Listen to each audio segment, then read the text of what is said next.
ಕುಲ್ಗಾಮ್ನಲ್ಲಿ ಪಹಲ್ಗಾಮ್ ಮಾದರಿ ಉಗ್ರ ದಾಳಿ, ಹಿಂದೂ ಕಾರ್ಮಿಕರನ್ನ ಪ್ರತ್ಯೇಕಿಸಿ ಗುಂಡಿಕ್ಕಿ ಹತ್ಯೆ. ಭಾರತವನ್ನೇ ಬೆಚ್ಚಿ ಬೀಳಿಸಿದ ಪಹಲ್ಗಾಮ್ ಉಗ್ರ ದಾಳಿಯ ಮಾದರಿಯಲ್ಲೇ ಜಮ್ಮು ಕಾಶ್ಮೀರದ ಕುಲ್ಗಾಮ್ನಲ್ಲಿ ಭಯೋತ್ಪಾದಕರು ಅಟ್ಟಹಾಸ ಮೆರೆದಿದ್ದಾರೆ.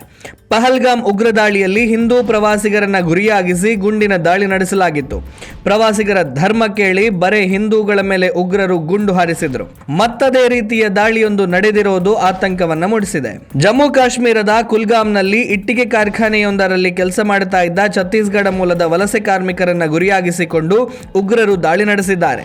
ವಲಸೆ ಕಾರ್ಮಿಕರ ಹೆಸರುಗಳನ್ನ ಕೇಳಿದ ಭಯೋತ್ಪಾದಕರು ಬಳಿಕ ಆ ಗುಂಡಿನಿಂದ ಇಬ್ಬರು ಹಿಂದೂ ಕಾರ್ಮಿಕರನ್ನ ಪ್ರತ್ಯೇಕಿಸಿ ಪಾಯಿಂಟ್ ಬ್ಲಾಂಕ್ ರೇಂಜ್ನಲ್ಲಿ ಅಂದರೆ ತೀರಾ ಹತ್ತಿರದಿಂದ ಗುಂಡಿಕ್ಕಿ ಹತ್ಯೆಗೈದಿದ್ದಾರೆ ಎಂದು ಪೊಲೀಸ್ ಮೂಲಗಳು ಸ್ಪಷ್ಟಪಡಿಸಿದೆ.